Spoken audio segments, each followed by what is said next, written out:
Kwa muda mrefu dhana imejengeka kuwa uwekezaji mkubwa lazima utoke nje ya nchi, kwamba maendeleo huja pale tu mtaji wa kigeni unapowekeza. Lakini je, ni kweli kwamba wazao wa Tanzania hawezi kuwa wawekezaji wakubwa? Mkoa wa Kagera wilayani Misenyi unatoa jibu tofauti kabisa, jibu linalothibitisha kuwa Mtanzania anaweza kuwekeza, anaweza kuajiri na anaweza kubadili maisha ya wenzake. Huyo hapa ni Ronald Kachebonao, mwekezaji mzawa kutoka mkoani Kagera. Kupitia uwekezaji wake katika sekta mbalimbali ikiwemo kilimo na viwanda, Kachebonao ameweza kuanzisha viwanda vinavyoongeza thamani mazao ya wakulima, lakini pia kutoa ajira kwa Watanzania wengi. Viwanda vyake vya kutengeneza mifuko na kusindika kahawa vilivyoko wilayani Misenyi mkoani Kagera ni mfano halisi wa uwekezaji unaogusa maisha ya wananchi moja kwa moja. Kampuni hii ilianza ujenzi wake mwezi wa 6 2022 na ujenzi huu ulikamilika mwezi wa 10 2024. Mwezi wa 11 2024 kampuni hii ilianza uzalishaji. Katika kuzalisha ilikuwa na ajira ya watu 12 ambapo tumeenda nao mpaka sasa hivi tuna ajira ya watu 56. Inachangia uchumi wa mkoa. Kwanza lazima tutalipa huduma ya tunaita service levy. Kwa hiyo wilaya itapokea service levy, lakini pia watumiaji kwa maana ya vijana watapata ajira, utakuwa umeongeza kipato kwa wale wanaofanya kazi. Hali ya uzalishaji kwa sasa tulianza tukiwa hatuelewi nani atakayepata oda, lakini baada ya kuwa tumejitambulisha sasa hivi tunapata oda nyingi kwa size tofauti tofauti ya mifuko, tunaweza tukasema inaendelea vizuri. Kampuni hii imejisajili kwenye mamlaka ya uwekezaji. Lakini pia katika kujisajili tumeweza kupata unafuu wa kodi ya forodha na tumeweza kupata unafuu wa kodi katika kufanya uingizaji wa mashine ya viwanda, mitambo, lakini na vyuma vilivyotumika katika kuwezeka hichi kiwanda.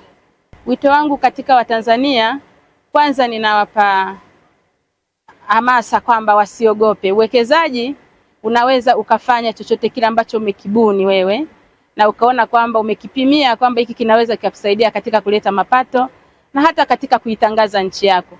Kiwanda hiki kimeweza kuitangaza Kagera, kwa maana hiyo ni kiwanda cha kwanza cha kutengeneza vifungashio.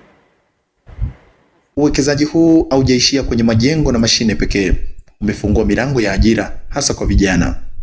Mmoja wa vijana aliajiriwa kutokana na ujenzi wa kiwanda hiki anaeleza namna ajira hiyo ilivyobadili maisha yake. Upande wa manufaa tuliyoyapata katika kampuni hii, cha kwanza tumenufaika kwa kupata ajira. Ajira imekuwa ni kilio cha taifa hili, lakini tunashukuru kwa uwekezaji uliofanyika hapa, kwa sababu kupitia uwekezaji huu tumeweza kunufaika kwa kuhudumia familia zetu na wahitaji wetu, lakini pia bado kupitia ajira hizi tumeweza kusomesha watoto wetu. Kwa hiyo tunashukuru kwa uwekezaji huu na bado pia tunaendelea kuomba Watanzania wajitokeze zaidi na zaidi kuwekeza ili vijana waweze kupata ajira, kwa sababu ajira ni mkombozi wa kila kitu. Kwa mtizamo wa kitaifa, mwekezaji mzawa ni nguzo muhimu ya uchumi endelevu. Na mwekezaji sio mgeni, yaani ndio hiyo taswira ambayo tunataka kubadilisha. Mwekezaji ni Mtanzania na wageni wanakuja kutusaidia tu. Sasa hii ni kwamba Watanzania tukianza kujiamini na kuwa na miradi mizuri, sio lazima uwe na fedha yote ya kuanzia mradi. Unachotakiwa wewe ni kuwa na kitu ambacho kinatambulika kwa maana ya kisheria, kwa mfano shamba lenye hati au kiwanja chenye hati au jengo ambalo liko kwenye hati. Na hii tunahamasisha sasa Watanzania tuwe na utamaduni wa kujenga nyumba katika viwanja vilivyopimwa. Kwa sababu utakapojenga nyumba au shamba katika eneo ambalo limepimwa, maana yake utakuwa na hati ya umiliki. Na hii hati inatambulika kisheria. Hii ndio itakusaidia kupata mitaji ambayo pengine usingekuwa nayo, usingeweza kuipata. Itabidi uwe na fedha cash ambazo watu wengi ni changamoto wakati mwingine kuwa nazo. Kwa hiyo rai yangu mimi ni kwamba tutambue kwamba hizi fursa zipo, Watanzania tunaweza, na ili kufikia uchumi wa dola trilioni 1 ifikapo mwaka 2050 kama ilivyo katika dira yetu ya taifa 2050, ni kwamba lazima wawekezaji wakubwa wawe Watanzania wenyewe. Hawa wanaokuja kutoka nje, wao wanatusaidia tu kuchagiza ukuaji wa uchumi wetu, lakini jukumu la kukuza uchumi wetu asilimia kubwa sana ni sisi wenyewe.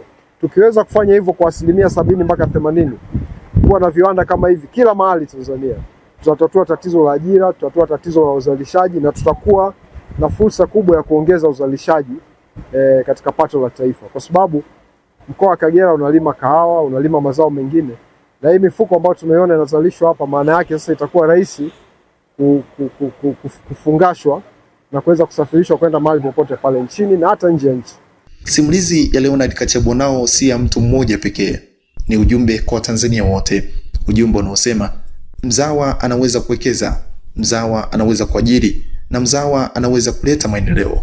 Badala ya kusubiri uwekezaji kutoka nje, huu ndio wakati wa Mtanzania kujiona kama sehemu ya suluhisho la maendeleo ya nchi yake. Kachebonao ameanza, vipi wewe? Mimi ni Arnold Kairembo na hii ni TNTV. Usahau kubonyeza na subscribe, kulike, kushare na comment.